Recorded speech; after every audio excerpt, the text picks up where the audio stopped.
This episode of the podcast is brought to you, as always, by Rakesh Joshi Law PLLC in Albany, New York. Attorney Rakesh Joshi is an accomplished trial attorney and has been admitted to practice before the United States Supreme Court. He is also a licensed patent and trademark attorney with the USPTO. Contact him if you have a serious case in New York State, or if you need to patent an idea that you have, or enforce a trademark or copyright in any of the 50 U.S. states or our territories, and actually internationally as well.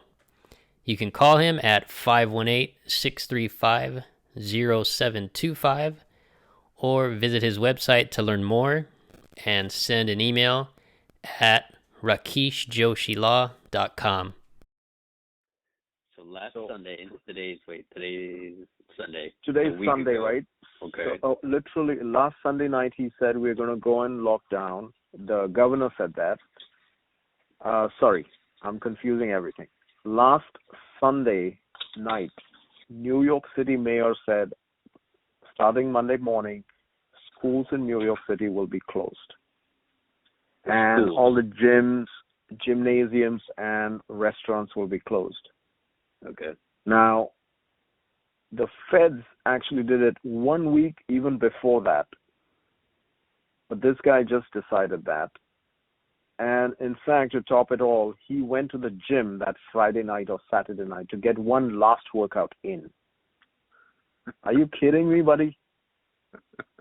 Oh, wait. That happened before his announcement that it was a shutdown. Yep. He said it's going to be a shutdown. So, and after he announced it, he said, well, the shutdown is going to happen starting Monday. And then he was seen in a gym trying to get his last workout in. So that's your mayor of New York City. So they're making it sound like they've taken all these steps of shutting down. They haven't shut down anything. Even right now, I think the subway is still running. Everything is running in New York City. The veins are still pumping the blood everywhere. I mean, when they said they're going to shut down the schools, I was hoping they're going to shut down all of the city. I mean, right now, dude, let me explain what can happen. This has already escaped the city. It's up in Westchester County, New Rochelle, whatever, right? That area. That's where it started, right? That's where they should have just said, hey, we've got something, right? Let's find out who these people are, where they've been, right? Let everybody know. Like you said, to use your phrase, they should have locked down Gotham City. Well, I don't think they should. No, I think, look, like we've been talking about, right? The sooner you get to something, the smaller the containment needs to be, right? And that's whatever. We're talking about what should have been done, but. Well, they should. Well, even now. They need to shut down New York City. And when I mean shut down is block all those bridges coming out, or any traffic going out of New York City, block it. Anything coming in, block it. Other than trucks that are bringing in the supplies, like stocking those stores. Nobody needs to leave. What is it? Like some vacation that they have to go somewhere? Because you got to understand, all these resources the governor is going to send, they're all going to New York City. If some people start getting infected, like some people are already infected, but if it picks up the critical mass up in upstate New York or western New York, there are no resources here. This is poor country. None of these resources of New York State are ever going to be directed to protect some poor farmer, some fat farmer in Oneonta or whatever that place is, right? It's not going to happen in Chenango County, or nobody cares about Chenango County or places such as Rome, Utica, Westmoreland, these little towns everywhere. I go to these towns, so I know these, but people don't care about these places. Well, it's going to be Tioga. Right, because statistically they're less important, right? Because they're less crowded, right? Less crowded, less populated, and they're not political targets or politically important. They're not Democrat voters. traditionally. And, I know this sounds like a political statement, but really that's how it all works, man. Yeah. No, people in upstate, it's like a mean thing to say. People will jump on you for that. Be like, what? They don't want to protect them just because they're not Democrat towns, But it's the thing in New York, right? Upstate knows that New York doesn't care about them. Right? Upstate, everybody feels like they're the stepchild of the right. government. Yeah. Of the government. Yeah, they all feel like stepchildren. Yeah. There's nothing happening in upstate. If it happens in Albany because it's the capital, and and everything else happens in New York City because it's New York City, and then some things happen in Saratoga because New York City dwellers want to go to Saratoga to watch horses race, to beat the animals and make them go faster. That's really it. You tell me something else, and all right, maybe I'm wrong, but tell me one more place that they're developing that. Okay, then there's Hunter Mountain in Greene County where everybody goes skiing, but that place was foreclosed upon. Like all the buildings, all the houses there were so many foreclosures there. Even Hunter Mountain is dead. That whole area, Tannersville, Hunter, all these little places in Greene County, everything's dead. Everything is dead. Tannersville, Town Court, I don't know if you saw the picture on my website. It's a little shack. It's in the back of a fire station in a little garage. Yeah. They're poor people, man. You think if somebody got coronavirus in Tannersville, they're going to go to the ICU? They're going to provide them with a ventilator? It's not going to happen. Well, so I mean, like I was saying before, I mean, it seems like everybody, all the government, the leaders, or everybody, period, is like waiting for someone else to do something, right? And that's always how it goes, right? Yeah. They're waiting on the president or the federal government. What are they going to do? So they want to criticize them. Oh, they're not doing this. But like, what? To me, look, if I'm the mayor of a town in New York, right, or I'm the mayor of Albany, or especially if I'm closer to New York City, like, I'm gonna say, hey, no one's coming into my town. We're putting up the wall, right, and you can't get in unless you've got something, right? You know why they're not doing it? Because they're not freaking out yet. They don't, because a lot of people like de Blasio, Mayor Blasio, a lot of people like Rush Limbaugh, these people think this is just a flu and this will come and go. Yeah, you're probably right. So let's talk about that. Okay, we were going over this really good, right? People, there is this message out, right, that either right, it's just, there's some people saying it's just the flu, other people saying it's the end of the world. So nobody knows what to think, right? And there's all this kind of mixed messaging. All right. So let's talk about it. Sure. Okay. So may I refer back to my notes a little bit? Sometime from March 16th. March 16, 2020. Today's the 22nd. So about 6 days ago, I looked at all the numbers, right? And everybody's saying, hey, you guys are freaking out about the flu actually took more people out and stuff like that. Okay. Right. The worst case scenario in the common flu, 0.02% of deaths. That means if you look at 100 people, nobody's dying. If you look at 1,000 people, still really nobody's died.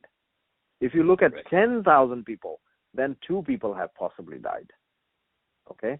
100 people, nothing. 1,000 people, nothing. No deaths. When you look at 10,000 people, 2 people have died. Now you want to hear the coronavirus numbers? Boom. Dude, it's about 1 to 2%. Right. That means when you look at 100 people, 2 people are gone.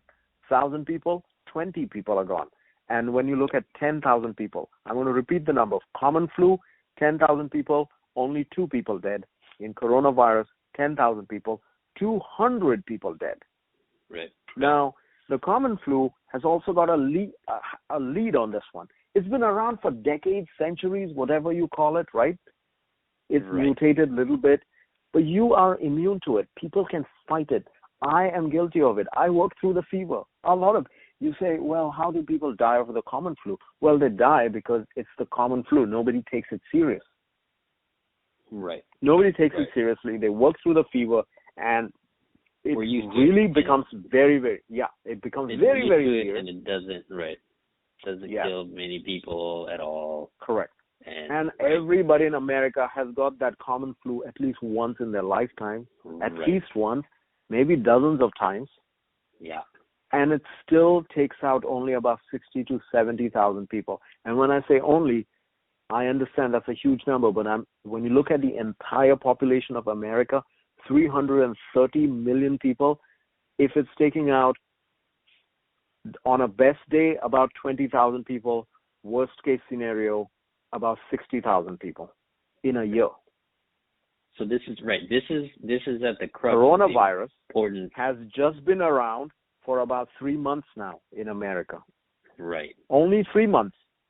If it takes the a strong foothold here, and it gets enough momentum, if it spreads to everybody, theoretically out of 330 million people in America, it will take, on a best case, on a best day, 3.5 million people.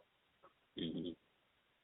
And worst case scenario, maybe twice as much, maybe thrice as much. You're looking at 10 million people dead, as opposed to 60,000 or 70,000 compared to the regular flu. That's why this is not your regular flu. So I think way it's spreading,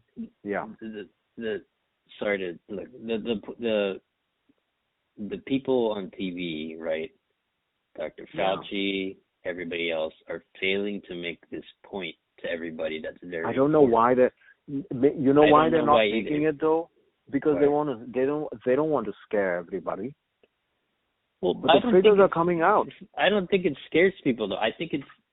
I mean, I think so too. I think you're right, but I think it would help to give, like we talked about, give people clear information. Here's a reality, everybody, right? You've got this sensationalized media on one side that's saying that this is the end of the world, right? And then other people who are like, hey man, I've heard that day after day for, decades, so it's probably not bad. Everything that's an emergency never is, right? And they're like, so it's probably just a flu, maybe it's a bad flu, right?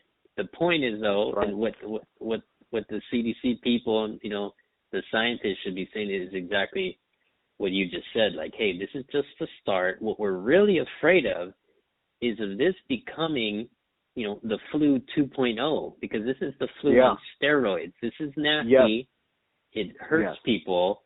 It has a much higher, it's however many times more infectious, right? Maybe you're 5 times more likely to get it, and think about how easy it is to get the flu. And then on top of that, it's, what do you say, 20 times more deadly, right? So 200 times. 200 times more deadly.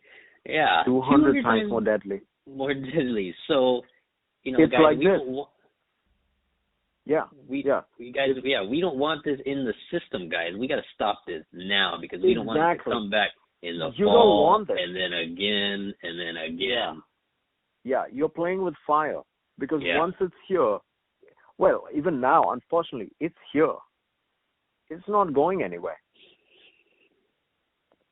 This is it. Well, it's okay. Well, that's another thing. Is it, because here's the problem also, is that we've got China saying, hey, it's done. We've got no new cases, right? No. We mean no new cases. Well, that doesn't happen. They're saying, it's China. Firstly, it's China saying that.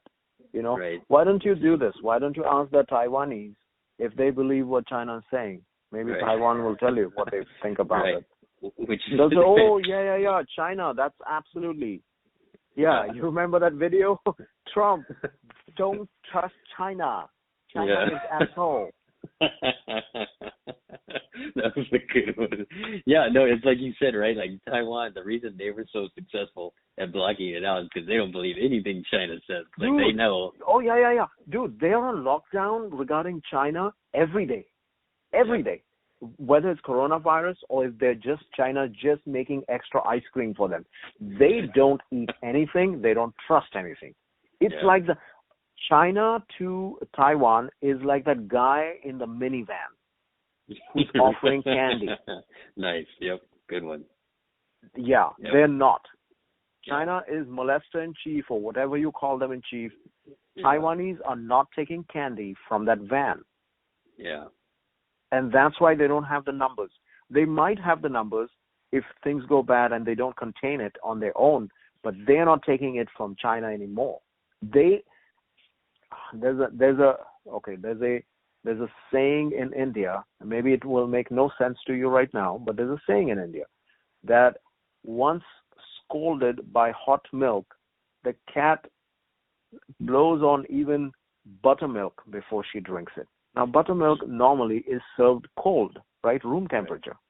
But once its tongue has scalded on hot milk, it doesn't even trust buttermilk. It says, I don't care. I'm gonna blow on this. Is it hot?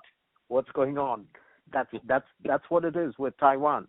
So you can't believe the figures coming out of China. No new cases. And then China clamped down. You must give them credit for that. They clamped down, man. It's not like Blasio. It's not like one of their mayor is going to get the last workout at the gym, at the YMCA, or the trains are still running and everybody's just going upstate and downstate and having fun, and there's a spring break going on. None of that happened in China. Yeah, you're right. They were sanitized. They had trucks with sanitizer spraying the streets. I mean, when there rumors that they were burning bodies, they were just not taking a chance with this virus. Yeah, right. There were rumors with that. They were locking people, welding apartment doors shut. Yeah. Stuff like that. Yeah. Taking it very seriously. Extremely seriously. We are just catching up.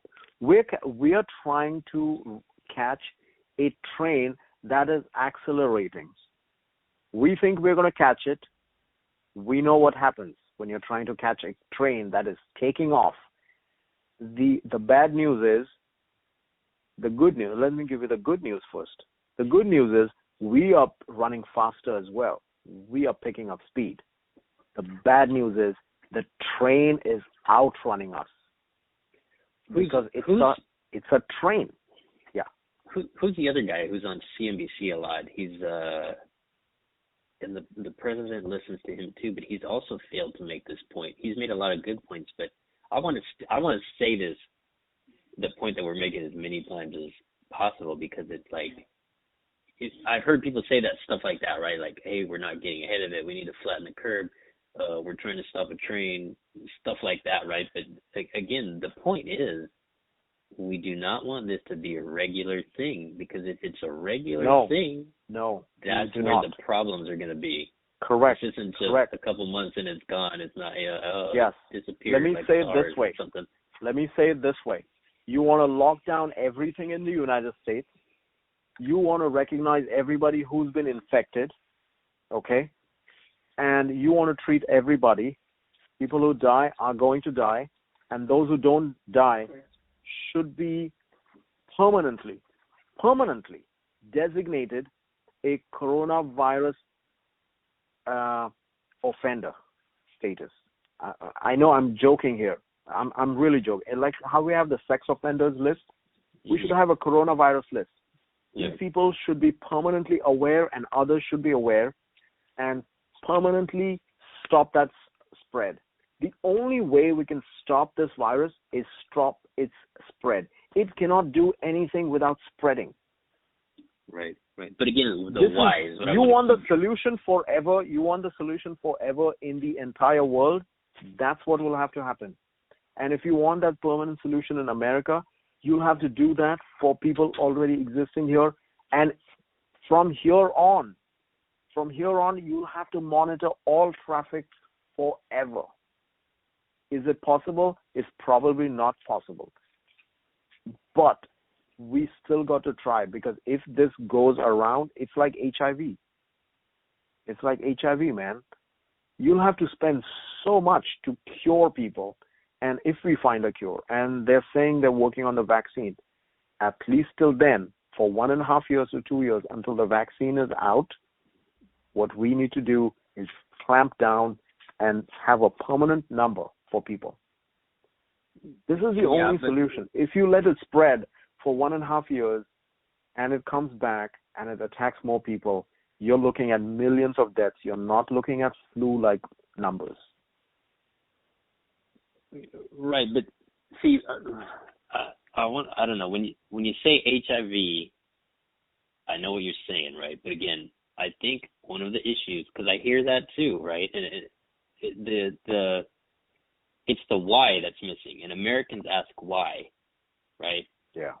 Americans ask why, like, right? Well, what's the big deal, right? Why? They want to know, like, what the details are, like, why should I care? Well, you should care because if you get mild symptoms this time, and this thing comes around, the next time you may not get only mild symptoms. You may be affected completely differently. You might become that statistic to die. And this thing is going to come around. Right. Just and that's like the thing. Flu. Yeah, it's going to come around and be part of it. That's what we don't want. You can dodge it once maybe, but do you want to dodge it the next year and the next year? And as it becomes more invasive, right, then your chances of dodging it are even less. Like, you want to, and like deal with this? Right. And I don't know if you remember, yesterday it was just a fury. Coronavirus is like a combination lock. There are so many digits that you have to hit right for it to take you out. You got to be old. You got to have some underlying conditions. You got to be male. And when I say you got to be, as in these are one of those conditions. You could be old, very old, it'll take you out. Each number has a certain value as well. So if you hit all the numbers, you win the jackpot, you die. So your immune system is compromised, you're old, or you have some kind of underlying issue, right? Or you are male, more males, twice the number of male deaths compared to females. That's weird too, Right? Yeah. Right.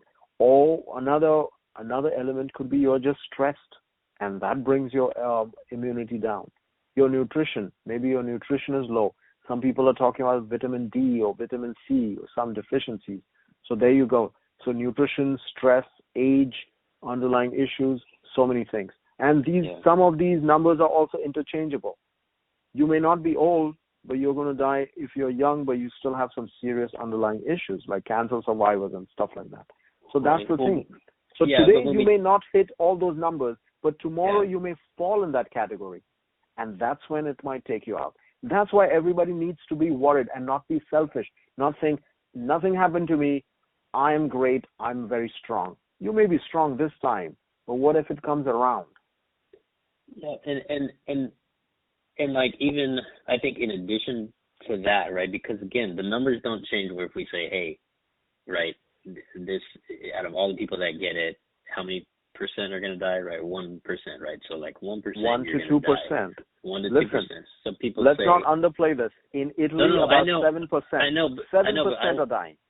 Yeah, but I don't want to do the opposite, because that's the problem. That's what I mean. People hear the alarm and you're gonna die, and people are like, what do you mean you're gonna die? At 1% are gonna die, and if I'm old and sick, like, so why should I be scared, right? Like, why should I care? Correct. Again, why? Yes. So if we keep doing that, I don't think it helps. I don't think it helps to help people wrap their minds around it. Like, hey guys, right? Yeah, the fact is, right, is that it's killing at 1 to 2%, right? Which that may sound low, maybe it's low, and compared to the flu, it's way more. Okay, maybe more deadly, but like 1 to 2%, right? 1 to 2%, you get sick, right? Like, how likely are you to get the flu every year, right? Fairly likely, every year. We don't want this to be the new normal. It's bad enough we have the flu to deal with. We don't need this new normal of this more dangerous, more difficult flu that causes pneumonia and kills people at 200 times the rate of the current flu. Like, it's not everyone's getting Ebola, but Yes. But it's a step up. We do not want that. Yes. And Ebola, at least, it was not contagious. This contagious. You have to get really close to the person, exchange secretions and stuff, bodily fluids with those people.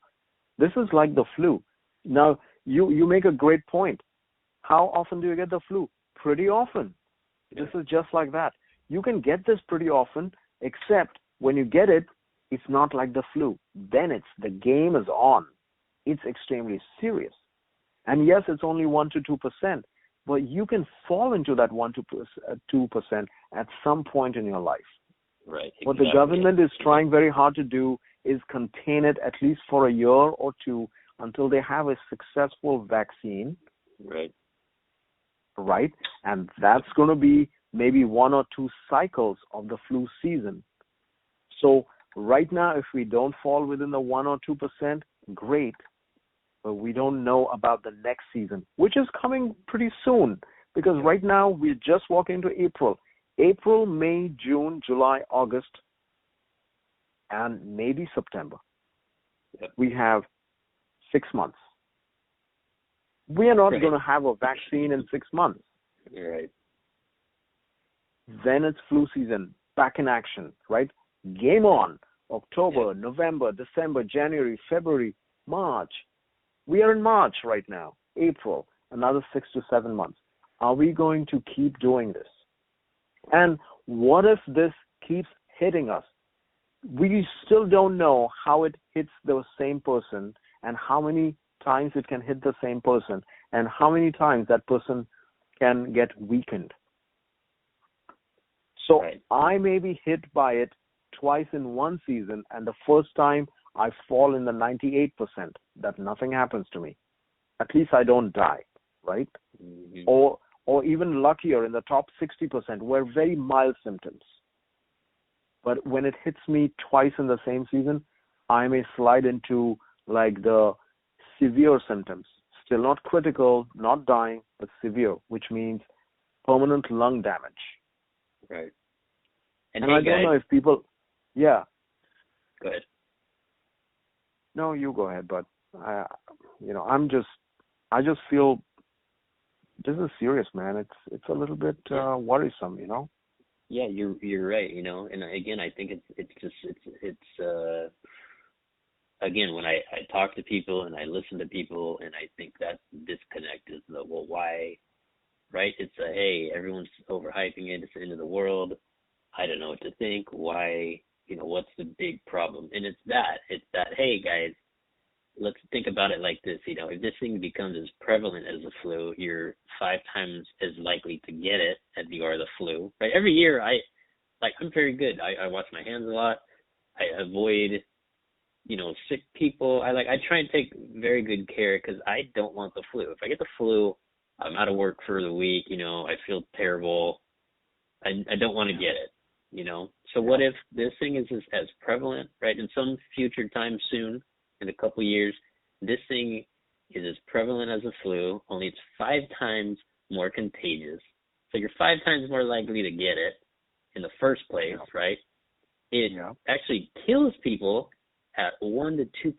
That means every year, if you live 100 years, the chances are this thing might actually get you are pretty good when you think about it like that. Yeah. Yes, you're right.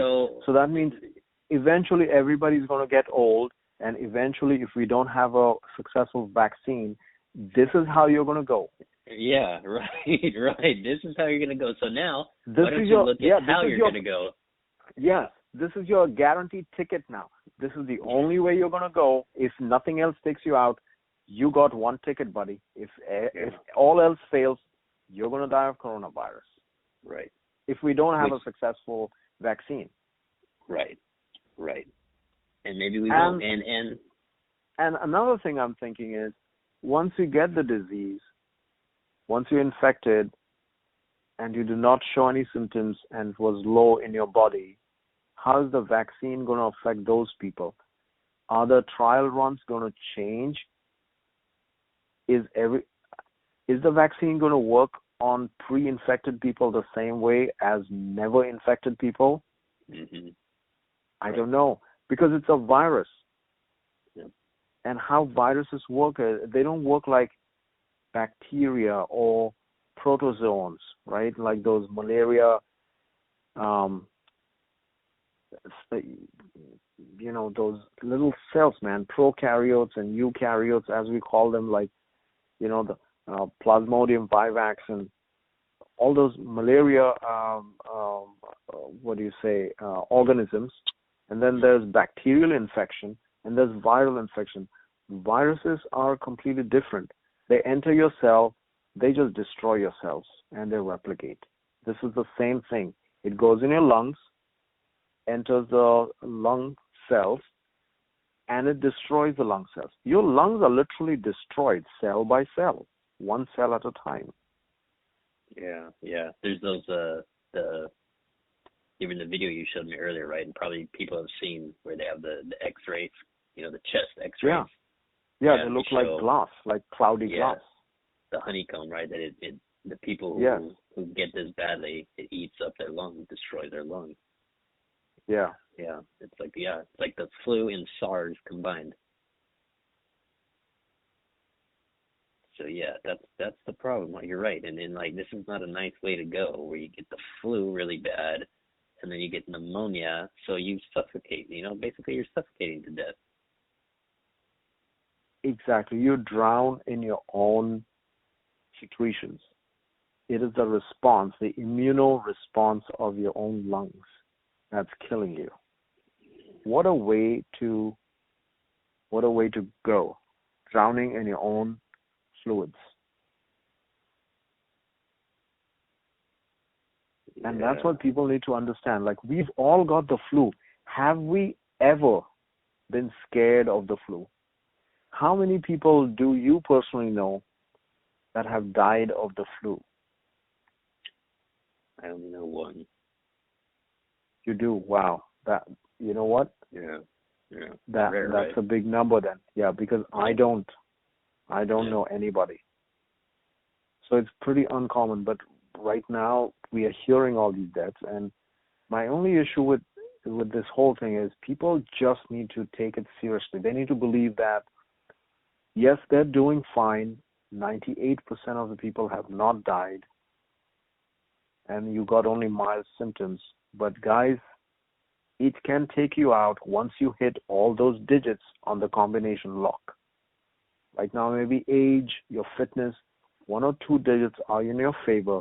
At some point, your stress levels can go up, your health can plummet, and you will get old. Right, and the danger That's is when this thing, exactly. Right, why should I take it seriously, right? Why? Because if it's not there, right, but if it becomes more prevalent, which, again, it's able to spread faster than the normal flu, so it's going to be more prevalent faster. Correct. And, right, we're just at the start, just a little spark, right? Yes, and we got to stop it right here. Yeah. That's and right. If it spreads as fast as the flu has about a few decades of head start on this disease. Right.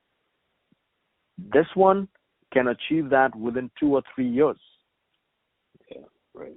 Yeah, within 2 or 3 years, it'll catch up with the flu. Yeah, that's and then crazy. Instead of arguing that, hey, the flu took 60,000 people out in just this season, or 30,000 people last season, and the best season we had, it took out 11,000 or 12,000 people in the whole year, guys, then you're going to start talking in millions each year. Oh, we had a good run. This year was great for coronavirus. Only 1 million died. That's how we're going to start talking. Yeah. Imagine that. Yeah. And that's the point. And yes, you're right. Americans want to know why. Why should I take it as seriously as the government is asking me to right now? And why should I take it even more seriously than the government is telling me? This is why. And governing people, why should you take it so seriously, right? To block up your city or do something, right? Don't wait for the National Guard to come to your town, right? Do something. Right. You're in a leadership position, do something, right? Educate yourself. These points you should already understand. If you don't, then, hopefully this helps. But, right, you're in a position to do something here. No, I mean, the subways are still running in New York City. What's that even supposed to mean? Dude, you are, just by the way a subway car, or whatever, what do you call the train, little unit of the train? Mm-hmm. Just by that, you're only separated like 6 to 10 feet, and you're in a closed atmosphere. One person sneezes, and remember, because it's so contagious, one person can sneeze, and if all the doors were open, you have enough viral material there. You can infect about 1,000 people. One sneeze can infect 1,000 people. If the doors are closed, you can infect your entire train car, that whatever you call it, the unit of the train. You can infect everybody. Well, and even, right. And even if that doesn't happen, the fact is, again, that if we don't stamp it out, you have to stamp it out, or otherwise it'll just spread, whether it's faster or slower. It's going to spread. And then, you're right. You got to stamp it. You got to buy time you got to pray and hope for the vaccine to come out, the vaccine to be successful in everybody, and hopefully this virus does not mutate so much. It already has 2 known mutations, but the mutations are so little that it's okay. The vaccine can take care of it. And before I forget, let me talk about the malaria drug that everybody's hopping about, including the president. Right. The president did. Chloroquine. Elon Musk mentioned it, right? Correct. He was treated with that, right? Yes. So chloroquine works on only some kinds of even malaria. In fact, they keep talking about Africa. It is no longer prescribed generally and popularly in even Africa now. You know why? Because the malaria parasite has gained resistance to it.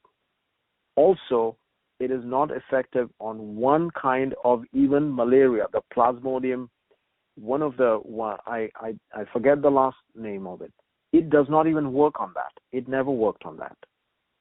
So there are various strains, and they have already developed a resistance on it. So don't just go off and start thinking this is going to work on a virus. Viruses are the masters of mutation. They're not like anything else. So don't just start taking things lightly, thinking, oh yeah, we're going to even have a cure now. We're going to have a treatment. We don't know yet. Right. What worries me is, right, we don't even have a cure for the flu.